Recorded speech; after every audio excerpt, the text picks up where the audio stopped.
Welcome to the webinar. We're going to be talking today about how to assess skills and hire with confidence in the AI age. And so my name is Jeff, founder of ScaleHR and Social HR Camp. And this is a fantastic topic. And I have a phenomenal guest with me, Talia Finn, who was with Candy Tech. And so you may have heard me talk about Candy Tech quite a bit in the last 6 months. I don't think our chat feature is working right now. So if you have questions, jot them down, and then so when we get to the question period after Talia finishes her content, raise your hand and we'll figure it out. I really apologize.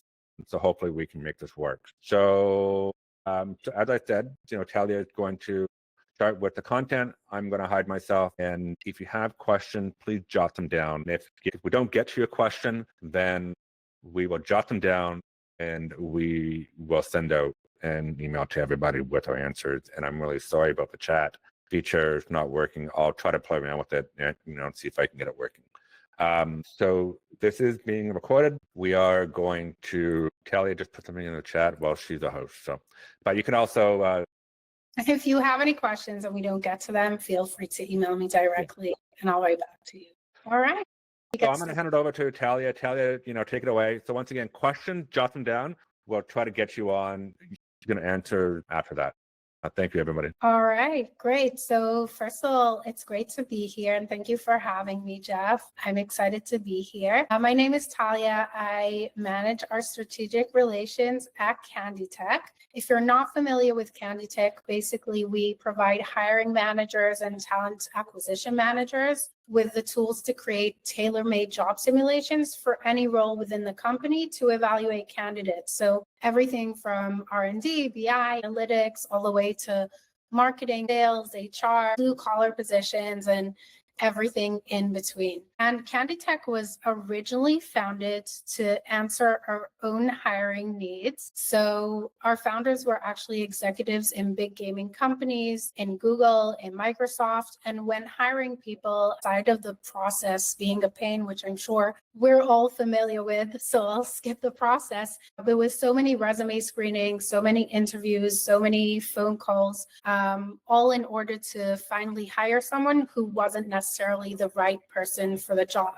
But the worst part is that they felt that they were leaving great candidates behind and missing out on great candidates. And the idea was to build a platform that provides candidates with a fair chance to showcase their skills and potential, regardless of their resume and background. And while doing so, to help recruiters and hiring managers to hire better people faster, while diversifying their teams and providing an amazing candidate experience. So just a few words about the company and where we are today. So we work all over the world. Our tests are being used and can be written in any language. We work in Europe, in North America, in Latin America, APAC, and we work with companies with the highest global standards for test validation, for employer branding, for candidate experience, everything from very techy NASDAQ traded companies such as Monday.com, Wix, Fiverr, Playtika, Moon Active, etc., all the way to all of the companies that are hiring on a very high scale globally, such as Glovo, Walt, Manpower Group, Deloitte, and many, many others. And today I look forward to sharing with you some insights and practical strategies to implement so you can successfully assess skills and candidates in the AI age. So let's get started. And like Jeff said, after we go through this, just raise your hands if you have any questions. And if we don't get to your question, just email me directly. I've added my email into the chat, but we'll try to get to everything. So when the company was founded, we did research and spoke to hundreds of talent acquisition managers and hiring managers, asking them, what are your pains? What are your challenges? What does your process look like? And the majority of the responses from companies that put a lot of weight on the candidate's resume rather on their potential for doing their job reported that they see a much more time-consuming process, a costlier process with low efficiency at the end. So you're all very familiar with the reasons for that. And we all know that resumes are a little bit basically built on bias, right? So great candidates can be screened out based on, university, education, experience, etc. But also, especially now in the AI age, when you're hiring people based on their experience and less on the potential, you may lose great candidates because today it's not enough to evaluate candidates' coding skills or marketing skills, for example. We also want to see how they can adapt to new technology, how they work with ChatGPT or Gemini, how they can adapt to the new changing environment, how they can learn, how they can grow with the jobs. So these are skills that are very hard to evaluate based on their resumes. And great candidates are being filtered out because of the classic 2-year experience. Again, in most cases, we would like to hire people that can do the job very well, regardless if they have 2 or 3 or 4 years of experience. The other challenge is that it's very easy to manipulate the systems nowadays, especially when candidates are using AI to write their resumes based on the job description that was written with AI. And then the ATS scrapes the keywords using AI. So resumes are not the best way to evaluate candidates based on their actual skills. And the bottom line is that it's not the best predictor of whether the candidate can do the job or not. And especially today with research showing that skill-based hiring predicts candidates' success in a role 5 times better than relying on education, and more than twice as well as relying on work experience. So this is just one of the reasons why so many candidates and companies in the past few years are switching from resume-based hiring to skill-based hiring, which basically means that they're focusing more on evaluating candidates based on their abilities and skills rather than objective data such as resumes and backgrounds, and of course, in a bias-free manner. So there are a few ways to go about implementing skill-based hiring in your organization. This is just a preview, and then we're going to go into like practical takeaways, best practices on how to do this, right? So this is an overview just to get us all on the same page. So there are a few ways to go about implementing skill-based hiring in your organization. We won't touch them all today, and they're not all included in this slide, but just to touch on the first bullet of skill mapping, which is now it's not trivial anymore, especially in today's world. As an example, in many cases, you wouldn't like to hire a developer only with great Python skills. One of the skills that you would like to evaluate is how they can use AI in order to streamline their work. Or when you're hiring for a content manager, it's not only about writing a great article, it's also about how they can use AI in order to create thousands of articles a week. So the whole process of skill mapping has become a little more challenging in the age that we live in. And of course, it's also about the standardization and structured interviews and educating the hiring managers. But what I would like to focus on today is job simulations or skill assessments or work sample tests. It's all the same because all studies show that work sample tests that mimic the actual job as much as possible are considered to be the best predictor for job suitability and also the most objective tool in order to do so. So what are job simulations? A simulation test is designed to replicate real-world scenarios related to the role in order to evaluate the skills and the abilities and the responses of the candidates to situations similar to what they might actually face on their job. So what would this look like from a candidate side? It depends on the role. So for a finance person or a marketing analyst, you'll include a day-to-day scenario and add in an Excel spreadsheet with a challenge saying something like, it's the end of month and you need to provide the department manager a full analysis of how your campaign performed or how much income the company had broken down to the different channels that they came from. So this is a real world scenario with an Excel spreadsheet where they're gonna show you their hard skills and see if they can do the job. For developers, you can include a day-to-day coding challenge and see how they react. So for example, it's your first day on the job and you need to deploy a new version of your platform. but there's a bug in the release and you have 15 minutes to solve it before the deployment. Please write a fix to solve this issue. For salespeople, you can add in video questions, for example, and you can ask them to record a pitch to a client, or to answer different rebuttals that came up during the sales conversation that was presented to them. In general, the really good thing about video questions for all roles is that it helps you assess the hard skills, but you can also use them to assess soft skills and present challenges where you ask the candidates of any roles to present how they would communicate a task to a team member or communicate information to a manager. And that really gives you the ability to learn more about their communication style. You can give a simulation for support or call center roles and much, much more. So the main idea is to really mimic what the job would look like. And that's important to you because it gives you the ability to see how the candidates will perform the job before they get the job, and the ability to assess their soft skills as well throughout the process. And from the candidate side, and the candidate experience side, what you're doing is you're giving them a really good and engaging experience. And what you're doing is you're creating face validity, which means that the candidate understands why they're answering this specific question in the assessment, because it's directly related to the role that they applied for.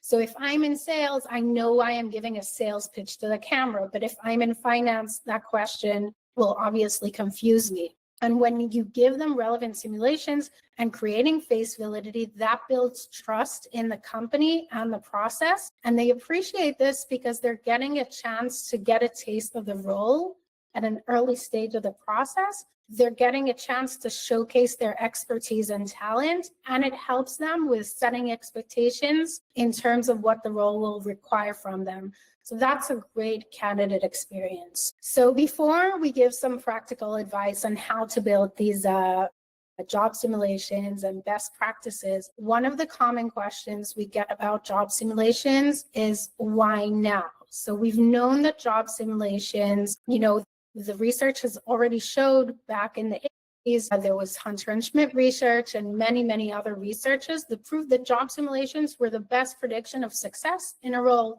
So why weren't they widely adopted up to now? And the simple and straightforward answer is to do with the technology and AI advancement we've been experiencing in the past few years. So if in the past creating job simulation tests were a long and a cumbersome and an expensive process that required a ton of manual work, today this can be literally done in a click of a button. And if checking job simulations and evaluating skills used to be extremely time-consuming and manual, so I was just imagining like people going through job simulations and scoring them manually. Now it's all automated with different AI and capabilities that you can use. And in the past, running job simulations for high volume or mass hiring used to be impossible. Now it's supported. You just send a link to a simulation in a click of a button, and that can also be automated through your ATS. So everything has become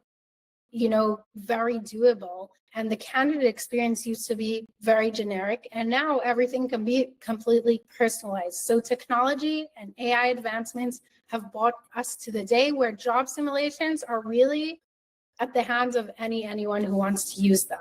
So at this point, one of the questions I get a lot is, great, I'd love to do job simulations and skill-based hiring, but what about the personal touch and the interviews which enhance the candidate experience? And the simple answer is that job simulations can't exchange interviews and the personal touch, because currently, until someone invents something, there's no good replacement for a personal touch. What job simulations do is that, first of all, they allow you to have initial calls that are focused on your company and why it would be great to have the candidate work together with you without having you having to assess their skills and experience within the first call.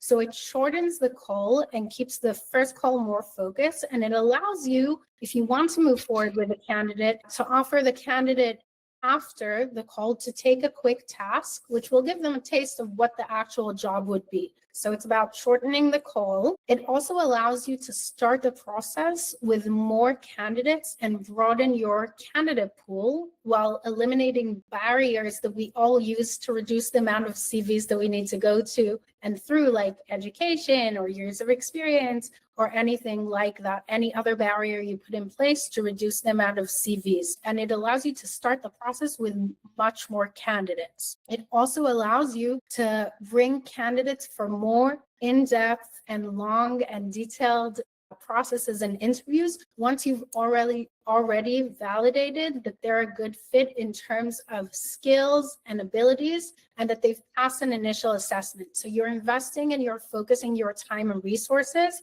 in less candidates that are more qualified for the role while increasing the candidate pool and not missing out on any great candidates. So that's about the personal touch. Let's get into some practical advice. So how do you build an effective job simulation? So whether you're using Candidtech or you're doing this yourself, these are some tips you want to keep in mind when you're writing your assessments and your job simulations. First of all, and we said this a few times, the main thing you want to keep in mind is to simulate and mimic the job as much as possible. Ultimately, a well-designed job simulation is not just an assessment. It's a realistic, engaging experience that allows candidates to demonstrate their potential and their talent while giving you, the hiring team, confidence in their decision-making and in your hiring decision-making.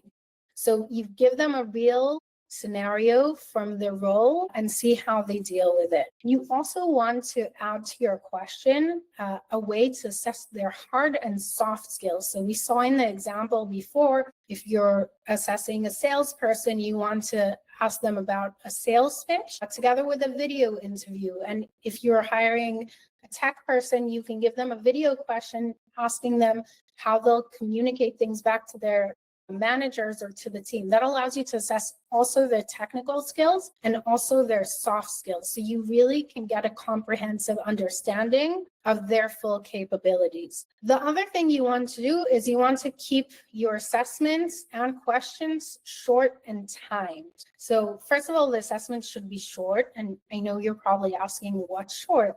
And my answer is it depends on the role and the stage of the process that the candidate is in. So for a white collar position with more experience, we've seen the ideal time of an assessment between 40 to 90 minutes. And for blue collar positions, it can be as short as a 5-minute communication task. What you want to keep in mind is the idea of the timed assessments. And that's, first of all, it's important for the candidate experience. So candidates like to know that the assessment has a limit and that it's not ongoing. So sometimes when I speak to clients before they start with candidates, they say, but we gave the candidate a week to complete the task. We're so generous. And you might think, that's loads of time. They'll have enough time. But from the candidate experience time, that simulation might be weighing on them for an entire week.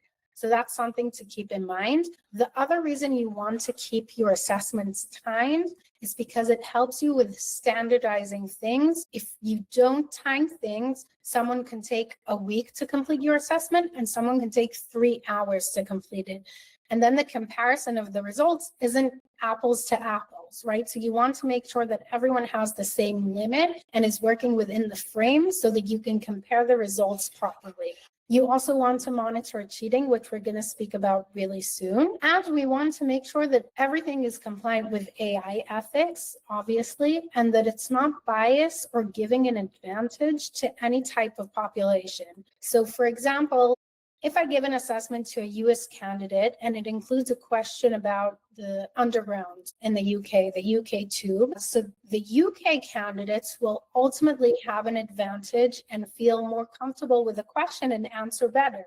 So you need to make sure that there's no advantage, no cultural advantage to any candidate, especially if this is being done globally, and it needs to be non-biased. So these are things you need to keep in mind when you're creating your job simulations. Now, what I want to talk to you is about AI proficiency and how we measure. So I'm just coming back. So I'm getting these pings. I'm not with you on the screen. I'm getting the pins of the raised hands, and I'll answer everything in really just a few minutes. Okay, so assessing AI proficiency. So first of all, I want to apologize for not creating a bigger slide for this, because this slide is going to have a lot of tips. We're going to send the recording for this, and I'll also try to summarize everything so it's very, very actionable. Yeah, Talia, just for Jenny, we'll bring her on shortly after you're finished your content, and then we'll get to questions. I'm sorry, the chat's not working. Okay, thanks. Okay, so when it comes to assessing AI proficiency, so we spoke about this at the beginning, that today it's not just about the hard skills and the soft skills, it's also about AI proficiency, seeing if people can work in today's work world that we all work. There's been an interesting trend here, because when AI first started a few years back, many of our clients wanted us to prevent the use of AI because it was considered cheating, right? So we developed tools within the platform to help monitor and identify the use of these tools and prevent cheating. Sorry, my screen has gone. Can you see my screen, guys? Jeff? Okay, cool. So as I was saying, a few years ago, they were like, using AI is cheating. So we developed different tools to help monitor and identify the use of AI within the assessments to prevent cheating. But as time went by, AI proficiency has become a requirement. And there's a recent 2025 global AI report, I believe, that shows that 72% of employees worldwide are now regularly using AI tools in the work, which means that we need to assess these skills. It's not just in tech roles, it's in marketing, it's in HR, in sales, in operations, in any role, every role across the industry is finding AI invaluable. So what does it actually mean, AI proficiency? It's far more than just typing a question into ChatGPT and, copy pasting the results. It encompasses, first of all, strategic prompting. We want to see that the candidate knows how to ask the right questions to get the desired output. I'm going to give you examples for everything in just a minute. It includes critical evaluation, being able to assess if AI generated content is accurate, is bias-free, is relevant. It includes iterative refinement, so guiding the AI through multiple iterations to achieve the optimal outcome. And also, of course, ethical awareness, which means that we want to see the candidate understands the limitation that AI has and the potential pitfalls. And when candidates possess these skills, of course, it benefits our organization, because first of all, being AI proficient, it boosts efficiency and productivity, right? So employees that are using AI correctly can automate repetitive tasks. They draft communication faster, they analyze data faster, they generate initial frameworks for projects, they're freeing up time for higher value strategic work. So for instance, imagine your sourcer drafting personalized outreaches for 6 candidates in the time it used to take to do that for 1. It also enhances problem solving and innovation, and it brings that into our company, right? So AI is a very powerful partner when tackling unfamiliar challenges. Candidates that know how to leverage, and employees that know how to leverage AI for research and solution brainstorming can approach problems that they've never encountered before with a lot of confidence and creativity. And of course, it improves the research and information knowledge, because AI tools can sift through a ton and a vast amount of information, summarizing key points, identifying trends, and acting like a research assistant for nearly any role. So these skills are very important for us to bring into the organization, and not bringing these candidates with these skills on board will result in individuals that might be less efficient, slower to innovate, and ultimately less prepared for the evolving demands of the roles, and that will affect the company and the future. So how do we evaluate the AI collaboration skills? Let's go beyond the theory. First of all, when you're looking through AI tasks and assessments, these are some key principles you want to keep for effective evaluation. First of all, you want to focus on the process. It's not just about the output. You want to observe how the candidates interact with AI. What questions do they ask? How are they refining their prompts to get the right results? You want to assess critical thinking. Does the candidate critically evaluate the AI suggestion, or do they just accept them blindly? You want to look for ethical use, using AI responsibly. So there are a few practical scenarios that you can adapt to evaluate these skills, and I'm going to share them with you now. Whether you have specialized tools or you're designing your own assessments, this is how you would go about evaluating AI proficiency. First of all, the first one is the efficiency challenge, right? So what we want to do is give the candidate a task that they should theoretically know how to do, but with a significantly compressed timeline or a much larger scope than it's typically manageable without assistance. So for example, we can, if we're talking again, my example today is sourcing, right? We can speak to a sourcer, an HR sourcer in our team, and say you have 20 minutes to draft 6 distinct personalized LinkedIn outreach messages for 6 different senior engineering candidate profiles that we've provided. The goal is to maximize engagement. What you're looking for is how effectively do they use AI to scale the task? Do they maintain quality and the personalization despite the pressure? Can they quickly adopt the AI suggestions? That's what you're looking for in the efficiency assessment. The other type of scenario we call the novel problem solver, right? So what we're doing is we're presenting the candidate or the employee, because you can take this in-house as well, with a challenge that's likely outside of their direct expertise, and that requires from them to learn and adapt and propose a solution using AI as the primary resource. So for example, I wrote down these examples for a Java developer, right? So you can give them, they're being tested for adaptability. So you give them the challenge. We need a conceptual outline for a pseudocode for a simple sentiment analysis function. You're encouraged to use AI to understand the basics of sentiment analysis and to help structure a solution, even if you need to research a new programming concept or library, i.e., using Python for this if they're a Java expert. What you're looking for here with the novel problem solver is you're looking for their resourcefulness in formulating effective prompts for learning. You're looking for their ability to break down a complex, unfamiliar problem and how they iterate with AI to build and understand a solution that they wouldn't otherwise be familiar with. The last type of assessment that's popular is using AI as the brainstorming and ideation partner. So what we want to do here is we want to ask the candidate to generate a creative solution and diverse perspectives or a range of ideas for a specific topic using AI to broaden their thinking. So as an example for a marketing specialist, you can ask them to develop 3 distinct campaign concepts, including target audience, key messaging, and 1 unique content idea for each for launching a new eco-friendly coffee subscription service. Use AI to help you explore the different angles and audience segments. What are we looking for? We're looking to see if they can guide AI to generate a diverse set of relevant ideas. How do they filter? How do they combine the outputs?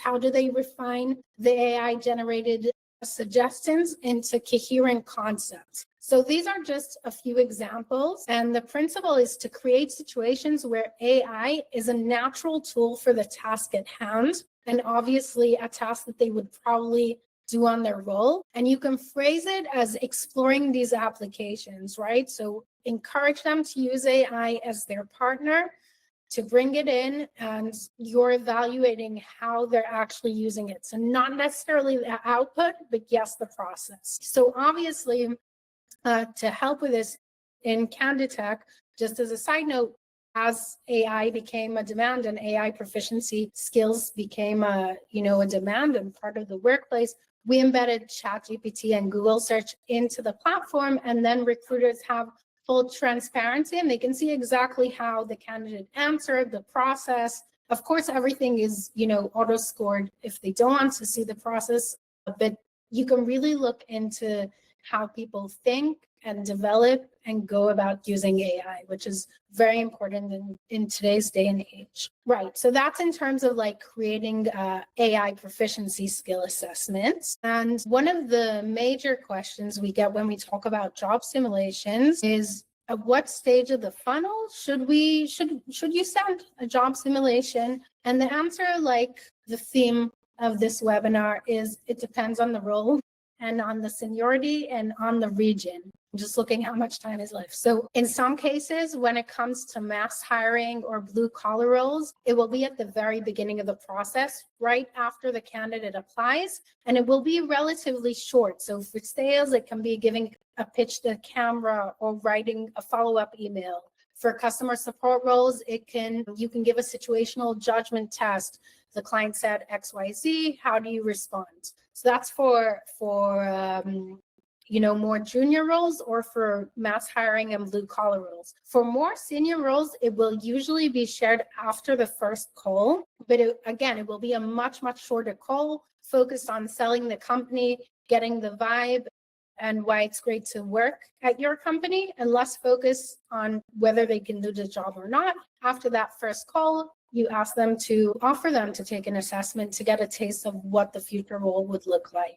So just to give you a quick example, we have a gaming company in England, and they were hiring for a junior data analyst position. And they decided to share a test with 1,500 candidates, graduates, without them, the hiring team, even talking to them. So within 5 days, 85% of the people, all these applicants needed to do is, say that they want to take the test to show that they're a good fit for the data analyst position. Within 5 days, 85% of the people filled out the test. They then invited 10 candidates for video interviews, and they hired 2 junior data analysts within 2 weeks. So they used video questions, but they didn't watch all of them. They watched the ones based on who already did the best in Excel and the SQL sections. So they only watched the ones of the top candidates. And they did also review the resumes only of the top people who passed the test, which saved them a ton of time on going through resumes at the beginning of the funnel. So it really depends on the role and seniority, but assessments at the beginning of the funnel can really help you decide who you want to invest further time in. And that's the key point. Now, we can talk about job simulations and home exams in the AI age without addressing cheating. And there are many, many tools out there that can help you monitor this. One of the most effective approaches is leveraging AI-powered behavior monitoring to flag suspicious activity. So this can include detecting unusual patterns like excessive tab switching, inconsistent typing rhythms, or answering questions too quickly that might suggest outside help or copy pasting or cheating. These are all automated alerts that allow you to focus your attention on potential concerns without manually overseeing every candidate while they're taking their assessment. The other very common way to go about preventing cheating is randomizing questions and offering multiple versions of tasks. So by ensuring that each candidate receives a unique combination of challenges, you significantly reduce the chances of answer sharing or cheating, while also improving fairness. There's also light proctoring techniques, for example, filming the process, which flags any anomaly. Of course, anything like that, you need to notify the candidates beforehand, but these are all tools that are available out there on the web that you should find the ones that work for you and implement them to monitor the cheating patterns. Of course, Canditech has full cheating and proctoring monitoring abilities built into the platform if you want to use them. I'm going to skip this slide just because we're short on time. It's just a funnel to show you on a very high level. You know what? I'm going to go through it on a very high level. This will show you basically how skill-based hiring would work for high high volume hiring process, which includes chatbots. So some companies we work with, they hire for a lot of blue collar positions on a very high volume. So what they do first is a candidate will apply for the job. They'll automatically get a text message or a WhatsApp message saying, thank you for applying. Please answer these few questions. There's a chatbot there. Obviously, this is all automated through their ATS, right? There's a chatbot there just asking screening questions about, can they work in certain shifts? Are they available in certain locations? Once they go through this chat process, they're moved to the right stage through the ATS. Then they'll receive some kind of video interview asking them, some kind of critical thinking question. That's automatically scored. Only then they will get a call for a deeper and longer conversation. And then after that, if it's a more senior position, then they might get a full skill assessment test. So that's how you really integrate skill assessments for high volume. But basically, this funnel is here to show you that you can reduce the amount of calls by automating the entire process through your ATS. It sends out the links automatically. Everything is auto-scored and goes to the right place in the funnel. The last part I'm going to share with you, basically just summing up everything we spoke about, basically just to sum up, that using job simulations during your hiring process, you should be expecting to start the process with many people, but immediately get an understanding who are the people that you want to move forward with. And by doing that, you should be saving around 80% of unnecessary interviews and shorten your time to hire by around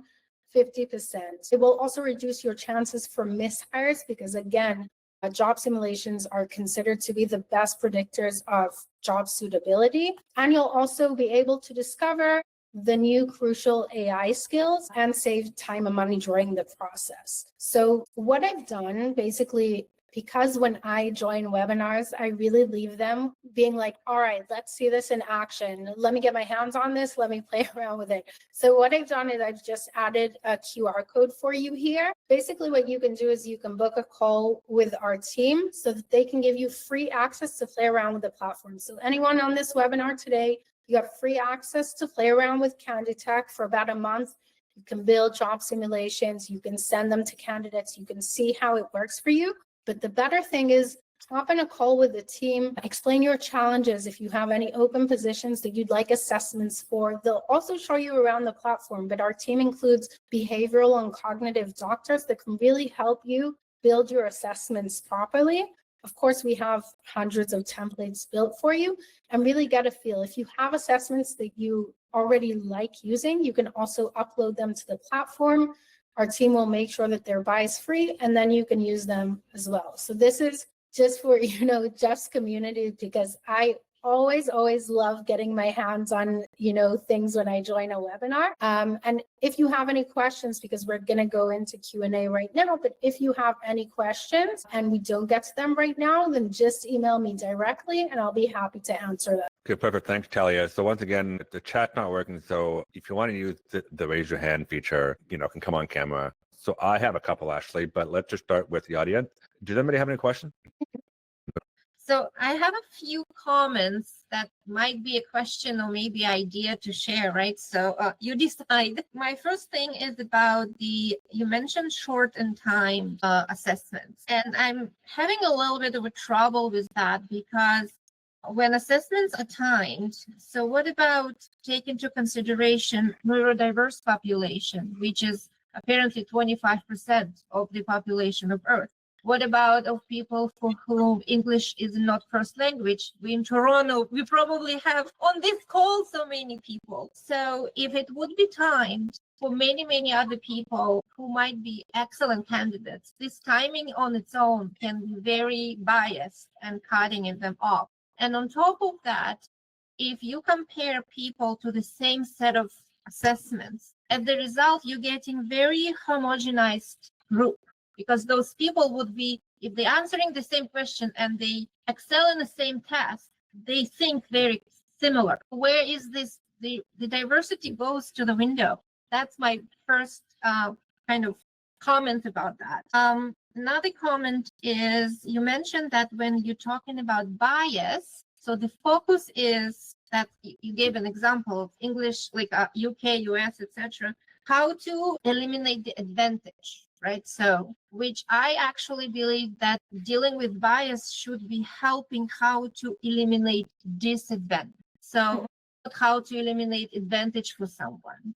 Because if these people already have advantage, they're already better. So they already, the system already biased, is all it's thinking about is eliminating advantages instead of eliminating disadvantages. And my last comment was, my last thinking is, you mentioned a few times that the assessments for, we called it white collar positions, they are longer when the assessments for blue collar are much shorter, which I find quite biased on its own, because I work a lot as a coach in manufacturing areas, right? And right now, the blue collar positions demand a big amount of soft skills and innovation and everything. I think sometimes even more than these so-called white collar positions. So I would actually, I understand if the company hires 500 people at once, that's something different.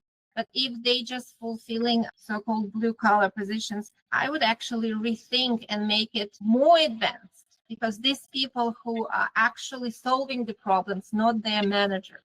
So those are my comments. Thank you so much.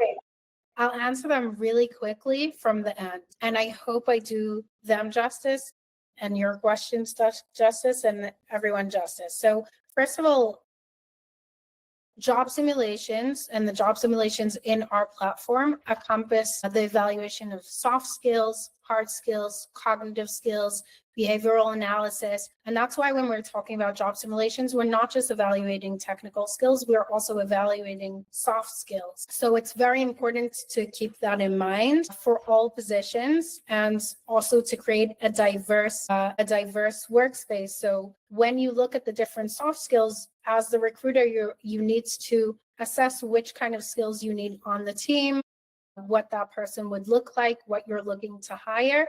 And of course, the auto scoring in the platform is a recommendation. The platform allows you to go through the assessment and really deep dive into the answers. It gives you also some kind of analysis of how everything has been answered. So don't trust the tech only. Use your human judgment to make the decision. So hopefully I answered that. In terms of the blue collar and white collar positions and timing, so when we speak about those timings, it's just for the beginning of the process. So a lot of times for the blue collar positions or on the floor positions, like you mentioned, what you want to do at the beginning is do some kind of first screening with the chatbots to make sure that they're available and that this role is relevant to them. Then you'll want to give them a quick soft skill, and then you're going to soft skill assessment, and then you're going to want to have a call with them and continue the skill assessment process. For more senior and experienced positions, you can usually